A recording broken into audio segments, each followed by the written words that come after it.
মেঘের রাজ্য ৪,৫০০ টাকার রিসোর্ট মাত্র ২,০০০ টাকায় কিভাবে পেলাম? সাজেকের এ টু জেড সবকিছু নিয়েই আজকের ব্লগ। বাজেটের মধ্যে লাগছে। কাপল বা ফ্যামিলি ট্যুর দিতে বাজেটের মধ্যে সেফটি অ্যান্ড লাক্সারি মেইনটেইন করবেন কিভাবে? ঢাকা খাগড়াছড়ি বাসের টিকিট মাত্র ৭০০ টাকা, তাও আবার আনলিমিটেড বাফেট সহ।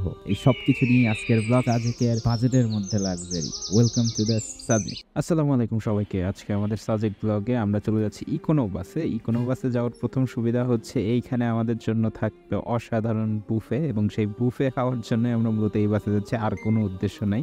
এবং মাঝখানে আমরা চলে আসলাম ইকোনোমির সেই বুফে, এবং বুফে খেতে খেতে আমরা দেখাবো আপনাদের কী কী আইটেম আমরা নিয়ে খাইছিলাম। আসলে রাত ২টার সময় এরকম খাওয়ার কোনো আগ্রহ বা ইচ্ছা কোনোটাই থাকে না। তারপর আপনাদের সামনে যা যা ছিল, একটু খিচুড়ি, সাথে চিকেন, সাথে একটা পিঠা ছিল, পাটিসাপটা পিঠা। খাগড়াছড়িতে নেমেই আমরা সর্বপ্রথম একটা গ্রুপ খুঁজে নিলাম, ৬ থেকে ৭ জন অথবা ১০-১১ জন, যেরকম আপনারা গ্রুপ পাবেন সেই হিসাবে চলতে পারবেন। যেহেতু আমরা কাপল ছিলাম, আমরা একটা বড় ফ্যামিলি গ্রুপ খুঁজে পেয়েছিলাম, তাদের জন্য আমরা ২ জন খুব একটা ইম্প্যাক্ট ফেলতেছিলাম না, এবং আমাদের সাথে সমঝোতার সাথে আমরা একটা গাড়ি ভাড়া করলাম, যেখানে মোটামুটি ১৬ জন যেতে পারে, কিন্তু আমরা ছিলাম ১৩ জন। সো ইজিলি আমরা যেতে পারছি এই খাগড়াছড়িতে দীঘিনালাতে। দীঘিনালাতে আপনারা আর্মি ক্যাম্প থেকে অনুমতি নিয়ে পরবর্তী লোকেশন সাজেকের উদ্দেশ্যে কিন্তু চলে যেতে পারবেন। আর্মি চেকপোস্ট থেকে যতক্ষণ আমরা পারমিশন নিচ্ছি ততক্ষণে আমরা আমাদের খরচের বিস্তারিত আপনাদেরকে জানাই। আমরা যে বাসে আসছিলাম ইকোনো বাস, সেটার ভাড়া ছিল ৬৫০ টাকা। এরপরে সকালে নাস্তা করলাম ৫০ টাকা, এবং এই চাঁদের গাড়িটা ভাড়া করছি আমরা ১২,৭০০ টাকাতে ২ দিনের জন্য। এবং আপনাদেরকে বলে দিই, আমরা কিন্তু এখনো কোনো রিসোর্ট বুক করে আসিনি। আমরা দেখাবো আপনাদেরকে কিভাবে রিসোর্টের সাথে দামাদামি করে খুবই কম খরচে আপনার লাক্সারি রিসোর্টগুলো ভাড়া করতে পারবে। সাজেক যাওয়ার 30% টাকা আপনার এই রাস্তাতেই উসুল হয়ে যাবে, তার আশেপাশের অপরূপ সৌন্দর্য দেখতে দেখতে। আমরা প্রথমেই যে নাস্তা করলাম, দুপুরের নাস্তা করলাম, কারণ টাইমটা অনেকটা এলোমেলো হয়ে গেছিল, আমাদের জার্নিতে একটু সময় বেশি লাগছিল। সেই জন্য আমরা প্রথমেই দুপুরের নাস্তা সারার জন্য চলে গেলাম আরাকান রেস্টুরেন্টে। এখানে আপনাদের ইন ডিটেলস খরচটা দেখতে পাবেন, যে হচ্ছে এখানে বিভিন্ন রকমের খাবার পাওয়া যায়। তবে এখানে একটা বিষয় সতর্ক করার থাকে, যেটা হচ্ছে এরা বন মুরগি বলে। এটা আসলে একটা দেশি মুরগি বা লেয়ার, এরা মোটামুটি কেটে আপনাকে রান্না করে দিয়ে বলবে এটা বন মুরগি। কারণটা খুবই অবভিয়াস, এত বন মুরগি ওরা কোথায় পাবে আর এত সার্ভ করবে কিভাবে টুরিস্টদের এখানে। তো এই জিনিসটা কিন্তু আমাদের ওই আরাকান রেস্টুরেন্টের একজনই সতর্ক করছিল, এবং তাদের সততা দেখে আমাদের কাছে বেশ ভালো লাগে। হালাল খাবারের নিশ্চয়তা পেয়ে আমরা এখানেই ব্যাম্বু চিকেন অর্ডার দিয়ে গেলাম, এবং এখন সময়টা হচ্ছে সেই রিসোর্ট দেখানো, যে রিসোর্টটার ভাড়া হচ্ছে আপনার ৪,৫০০ টাকা পার নাইট, কিন্তু আমরা এটা মাত্র ২,০০০ টাকায় ম্যানেজ করছি। এর প্রথম উদ্দেশ্য, আপনাকে আসতে হবে রবি থেকে বৃহস্পতিবারের যে কোনো একদিন। কোনো রিসোর্টেই আপনারা অগ্রিম বুকিং দিবেন না, এসে কথা বলবেন। এতে আপনাদের কাছে ৭ থেকে ৮টা অনেক ভালো ভালো লাক্সারিয়াস রিসোর্টের চয়েস থাকবে। একদম ঘুরে ঘুরে দেখবেন যে এখানে যদি ভিউ ভালো লাগে সেইখানেই আপনারা বুকিং দিবেন। তাছাড়া রিসোর্টগুলোতে বুক দেওয়ার কোনো মানেই হয় না যদি না আপনার কাছে একটা অসাধারণ ভিউ থাকে। আপনাদেরকে আমাদের রিসোর্টটা দেখা, এটা ছিল একটা রুমের, একটা ওয়াশরুমের, এখানে ডবল বেড ছিল, কিছু কম্বল ছিল, এবং বেশ পরিষ্কার ছিল। এবং আপনাদের এখন সেই জায়গা যেখান থেকে আসলে ভিউটা দেখতে কেমন হয়, অসাধারণ অসাধারণ একটা ভিউ। একদম মনে হচ্ছে আপনি পাহাড় থেকে ঝুলে আছেন। মজার বিষয়, এই রিসোর্টটা সাজেকের সবচেয়ে উপরের দিকের রিসোর্ট। আপনাদেরকে আমি ড্রোন ভিউতে দেখাবো এটা কোথায় এক্স্যাক্টলি অবস্থিত, এবং এটার ভাড়া কিন্তু সাধারণত ৪,৫০০ টাকা পর্যন্ত নিয়ে থাকে, কিন্তু আমাদের কাছ থেকে মাত্র ২,০০০ টাকা দামাদামি করে নিতে পারছে, কারণ আমরা এর বেশি দিব না, কারণ আমাদের কাছে আরো অনেক রিসোর্টের চয়েস ছিল। এবং এটা হচ্ছে সেই রাতের ভিউ। আপনাদের বলবো যে আপনারা অল টাইম জ্যোৎস্না রাতে আসার ট্রাই করেন, তাহলে এইখান থেকে রাতের যে ভিউটা পাবে এটা আসলে অকল্পনীয় সৌন্দর্যের মধ্যে একটা। সাজেকের প্রথম স্পট ছিল লুসাই গ্রাম, যেটা এক্স্যাক্টলি আমাদের রিসোর্টের ফ্রন্টে অবস্থিত, এবং এইখানে একদম অসাধারণ রিসোর্ট আছে, সেটা হচ্ছে গাছের উপরে। কিন্তু সমস্যা, এখানে আপনার টয়লেট নেই, টয়লেট বাইরে এসে করতে হবে, এটা একটা প্রবলেমেটিক। এবং এটার খরচ কিন্তু ৩,৫০০ টাকা, ১ টাকাও তারা কমাবে না এই সময়। এবং এটা ছিল হচ্ছে সেই রিসোর্টের ভিউ। আমরা সাজেকে টোটাল ২ দিন অবস্থান করব। এর প্রথম দিনে আমরা মূলত পুরো সাজেকটা ঘুরে দেখবো, এবং এখানে আবার আরেক দিন থাকবো। সো আপনারা চাইলে একদিন থেকে আরেক দিনে খাগড়াছড়িতে প্যাক করতে পারেন। সাজেক ট্রিপের সবচেয়ে বড় খরচ কিন্তু এই রিসোর্টগুলোতে, এবং সেটাই কিন্তু আমরা 50% কমানোর কারণেই কিন্তু আমরা 2 দিন স্টে করব, সেই পরিকল্পনাতেই আসা। সূর্য যখন পতিত হচ্ছে পশ্চিম আকাশে, ঠিক সেই মুহূর্তে আমরা চলে গেলাম হেলিপ্যাডে, কারণ আমরা এখানে দেখতে চাই সেই সূর্যাস্ত, এবং এখান থেকে কিন্তু সূর্যাস্ত দেখাটা সবচেয়ে উপযোগী। হেলিপ্যাডের অবস্থা আমরা যখন গেছিলাম তখন বেশ ফাঁকা ছিল, এটা দেখে খুব ভালো লাগতেছিল, কারণ ফাঁকা জায়গায় আপনারা যদি কোনো টুরিস্ট প্লেস পান, এটা আসলে দেখার মধ্যে একটা আলাদা মজা আছে। হেলিপ্যাডের আশেপাশের ভিউ মোটামুটি ব্লক হয়ে গেছে বিভিন্ন গাছের কারণে, সো এখান থেকে সূর্যাস্ত দেখাটাই আমার কাছে শ্রেয় মনে হচ্ছে। এবং কাল কালকে সকালে ইনশাল্লাহ আমরা ট্রাই করব সূর্যোদয় দেখার। এবং এখানে অনেক লোকাল ফুড পাওয়া যায়, স্পেশালি এরা বাঁশের সাথে সবকিছু অ্যাড করে, বাঁশের চিকেন, বাঁশের মাছ, বাঁশের সবকিছু। সো আপনারা যদি এগুলো টেস্ট করেন, স্পেশালি এই বাঁশের চিকেনটা আমার খেতে খুবই মজা লাগছে। এখানে বাঁশের কুঞ্চির মাথার অংশটা তারা কেটে সুন্দর করে ছালাই করে তার ভিতরে চিকেন দিয়ে দেয় এবং সেটা খেতে বেশ মজা লাগে। এই বাঁশের চিকেনগুলো খরচ পড়বে আপনাকে 25 থেকে 30 টাকা, ভ্যারি করবে সাইজের উপরে। এবং এরপরে আমরা যা খাবো সেগুলো হচ্ছে বাঁশের চা। এই বাঁশের চায়ের খরচ হচ্ছে 20 টাকা করে। এই চায়ের মধ্যে অতিরিক্ত মিষ্টি থাকে এবং আপনারা চাইলে কফিও খেতে পারেন, বেশ টেস্টি এখানে ফিল হবে। এবং আমরা সূর্যোদয় দেখে আজকের দিন শেষ। পরের দিন সকালে ম্যাচ হয়ে গেল আমাদের সাথে এবং আমরা চলে গেলাম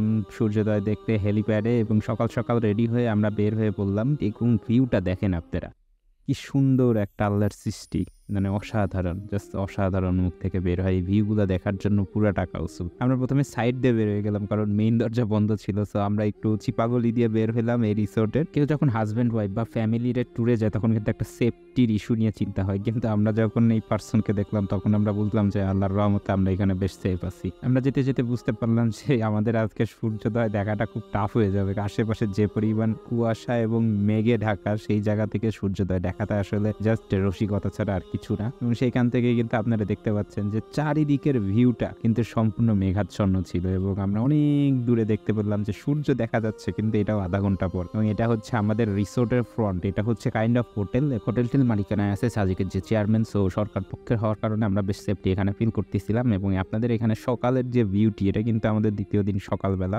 সেইখানের যে বিউটি, আপনার মেঘাচ্ছন্নতা, আপনারা যখন এটা উপর থেকে দেখবেন এটা আলাদা একটা উপলব্ধি করার জায়গা। অসাধারণ অসাধারণ। যেখানে আমাদের মূলত দ্বিতীয় দিনের খাবারের শুরু। আপনারা এখানে দেখতে পাচ্ছেন সকালের খাবার আমরা সাধারণত ডাল আর ডিম পোল দিয়ে শুরু করছি। যে 3-4টা রেস্টুরেন্ট আমরা ঘুরছি এবং খাইছি, সেখান থেকে আমরা বলতে পারি এখানে দামের ডিফারেন্স মাত্র 10 থেকে 15 টাকার কম বেশি, কোথাও বেশি কোথাও কম। এবং আপনারা সাজেকে আসলে যে সকালের যেই নেচারটা, এটা কিন্তু এই কিছু কিছু পাশে সিট আছে, সেখানে বসে থেকে খুব সুন্দর মতো ফিল করতে পারবেন। এবং এটা হচ্ছে আমাদের দ্বিতীয় দিন সকালবেলার। আমরা একটু রেস্ট নিব, এরপরে আমরা ব্যাম্বু চিকেন খেতে যাবো। ব্যাম্বু চিকেনের অর্ডার দেওয়া আছে সেইখানে। এবং আপনারা দেখতে পারেন অসাধারণ একটা ভিউ। কিন্তু এখন এই ভিউটা আপনারা জাস্ট মন থেকে উপলব্ধি করার জন্য রিসোর্টের সামনের যে বারান্দা দেয় সেটাকে আসলে কাজে লাগানোর জন্য আজকের এই কিছু সময়টা আমরা পাই। এবং আমরা চলে যাচ্ছি সেই ব্যাম্বু চিকেন খাইতে। এবং ব্যাম্বু চিকেন নিয়ে যে ডিটেলস রিভিউ থাকবে ইউটিউবে, সেটা কিন্তু আপনারা এই উপরের লিঙ্ক থেকে দেখতে পারবেন। ব্যাম্বু চিকেনের দাম কিন্তু এক এক জায়গায় এক এক রকম। 600 থেকে শুরু হয়েছে, এটা 800-1200 টাকা পর্যন্ত যায়। আপনারা যতজন আছেন তার উপর ডিপেন্ড করে খেতে পারবেন। এবং এটা কিন্তু পার পার্সন ইন জেনারেল 250 থেকে 270 টাকার মতো খরচ পড়ে। এবং ব্যাম্বু চিকেনটা বানানো হয় কিন্তু ডালডা দিয়ে। সো যাদের ডালডাতে সমস্যা আছে তারা এটা অ্যাভয়েড করাই ভালো। জাস্ট হচ্ছে একটা চিকেন বিরিয়ানি ফিল দিবে আপনাকে। চিকেনগুলো বেশ ভালো হয়। এবং আমাদের আজকে যাওয়ার প্রথম জায়গা হচ্ছে কংলাক পাহাড়। এই কংলাক পাহাড়টার আসলে নাম কঙ্কাল থেকে আসছে এবং সেটা কিভাবে আসছে সেটা কিন্তু আজকে আমরা দেখাবো। তার আগে আমরা চলে যাচ্ছি উপরে চড়ে। আসলে উপরে যাওয়ার যে ফিলিংস, এটা আসলে বোঝানো সম্ভব না। আপনারা যদি ফুল রাইডটা এনজয় করতে চান, আমার সাজেশন হবে আপনারা অবশ্যই এই উপরে বসে যাবেন চাঁদের গাড়ির। আসলে রিস্কটা আপনারা যদি রিস্ক নিতে পারেন তাহলে মজাটাও করতে পারবেন। এবং চাঁদের গাড়িতে কিন্তু এই জিনিসটা করার পারমিশন নাই। সাজেকে যদি কেউ ধরে, এটা সম্পূর্ণ আপনাদের। আমরা যেই জায়গাতে দাঁড়াইছি এটা হচ্ছে উখাইয়াদের বা তাদের যেইখানে নিগ্রোষ্ঠী আছে, তাদের হচ্ছে একটা গোষ্ঠী এখানে বসবাস করে। সেইখানে আমরা গেলাম এবং এখানে যে তাদের একটা প্রবলেম কিন্তু আপনাদের সামনে দেখানো যায়। এই যে বাড়িঘরগুলা দেখছেন, এগুলা কিন্তু তাদের বাড়িঘর এবং তাদের প্রবলেম হচ্ছে তাদেরকে একদম কোনটি হুষ্ট মানে এক কোনায় আটকে ফেলার মতো করছে। এবং তাদের সামনে কিন্তু এরকম দামি দামি রিসোর্ট বানায় রাখছে। এইসব রিসোর্টের মাঝখান দিয়েও কিন্তু আপনাদের একটা দূরে আমরা রিসোর্ট দেখাবো। এই রিসোর্টটাতে আসলে যদি কেউ থাকতে পারে, তাদের অবস্থানটা আসলে অসাধারণ একটা জায়গায় হবে। চারিদিকে ফাঁকা, একদম পাহাড়ের কোনায় অবস্থিত। কিন্তু আমরা এখানে কাউকে পাইনি এখানে জিজ্ঞেস করার জন্য ভাড়া বা খরচ সম্পর্কে।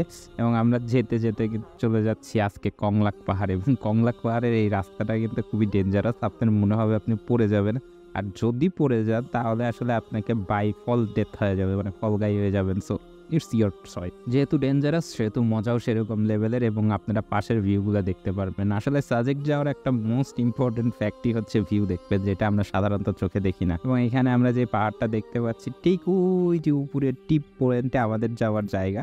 এবং আমরা সেখানে যাবো কিছুক্ষণ পর। এবং এই ডিস্টেন্সটা অলমোস্ট 700 থেকে 800 মিটারের মতো। কেউ কেউ বলে যে 1.1 কিলোমিটার, কারণ একটু জায়গায় যায় উঠার পর এখানে 2টা প্লেস আছে। প্রথমে উঠেই আপনারা একটা অংশ পাবেন, সেখানে কিছু দোকানপাট এবং কিছু মানুষজন আছে এবং এখানেও কিন্তু কিছু রিসোর্ট আছে। কিন্তু এই রিসোর্টগুলোতে না থাকাটাই বেটার, কারণ এখানে খাবারের দাম কিন্তু এই সাজেক যে ভ্যালিটা আছে সেখান থেকেও কিন্তু আরও অনেক হাই। আপনি যদি বাইরে 200 টাকাতে খাইতে পারেন, এখানে খাইতে গেলে আপনার 300-350 টাকা খরচ হয়ে যাবে। কারণ পানির ব্যবস্থাও কিন্তু এখানে অনেক টাফ। পানির যে একটা বিশাল কষ্ট আপনাকে দিবে, এবং এই সেই কঙ্কালের মাথা, যেটা দেখে আসলে আমার মনে হয় মানুষ এই অঞ্চলের নাম আর কি কংলাক বা কংলাক পাহাড় নাম দিছে। এবং এটা হচ্ছে সেই প্রথম জায়গা যেখানে আমরা কথা বলতেছিলাম, এখানে কিছু মানুষ আছে এবং পাহাড়ের জনগোষ্ঠী কিন্তু এখানে বসবাস করে। এবং এরপরে একটা অংশ আছে, সেই অংশটাই হচ্ছে মূলত কংলাক পাহাড়ের চূড়া বলে। এবং এরপরে কিন্তু আরও পাহাড় আছে, কিন্তু ওগুলোতে হয়তো আমরা সাধারণ মানুষরা যাওয়ার মতো অবস্থা নেই, কারণ আমরা কিন্তু পাহাড় চড়ে অভ্যস্ত না। আমরা এতটুকু চলেই কিন্তু বেশ হাঁপাই গেছিলাম এবং আমাদের বয়সে কিন্তু হাঁপানির ভাব চলে আসছিল, বেশ কষ্টসাধ্য একটা ব্যাপার। এবং এরপরে আমরা এই কুকুরটারে দেখে বললাম, ভাই মানুষ উঠতে পারে না, এ উঠে কী পারে, যদিও বিলেতি কুত্তার মতো দেখতে।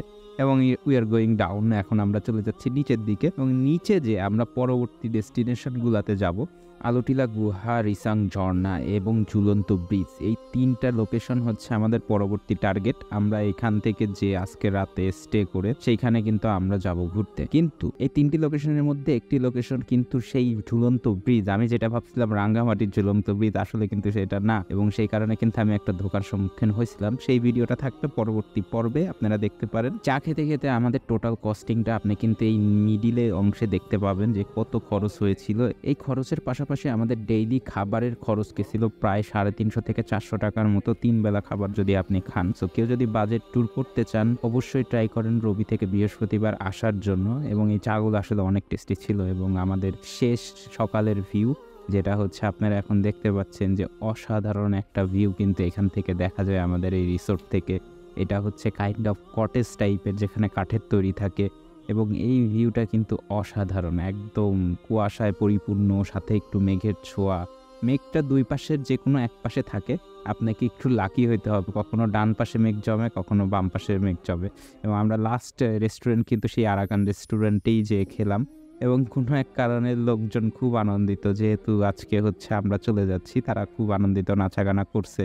এবং এর মধ্যেই কিন্তু এখানে যে 20 টাকা পার পার্সন কিন্তু একটা টিকিট প্রাইস দিতে হয় আর্মিদেরকে, সেটা দেওয়ার পরপরই আমরা বের হয়ে যাচ্ছি। এবং আমরা সামনে যেই ওয়েট করতেছি, কারণ আমাদের সাথে যে ফ্যামিলি ছিল, যে কটেজ বুকিং করেছিল, সেটা আসলে সাজেক থেকে একটু নিচের দিকে, অর্থাৎ সাজেকে ঢুকার মুখে। এবং সেইটার কারণে কিন্তু তাদের অনেক প্রবলেম ফেস করতে হয়েছিল। এটা কিন্তু তারা জানতো না, কারণ তারা অগ্রিম বুকিং করছে ফেসবুক এবং বিভিন্ন জায়গা থেকে। এই কারণে দেখে বুকিং করা অনেক বেটার। এর মধ্যে আমরা খাগড়াছড়ি চলে আসছি এবং এখানে এসে দুপুরে লাঞ্চ করে আমরা আমাদের পরবর্তী লোকেশনগুলোতে যাব। এবং সেইখানে কি হয় সেই ভিডিওটা দেখতে এখনই ক্লিক করুন। এবং সবাইকে স্বাগতম and welcome to Sajek blog. আসসালামু আলাইকুম।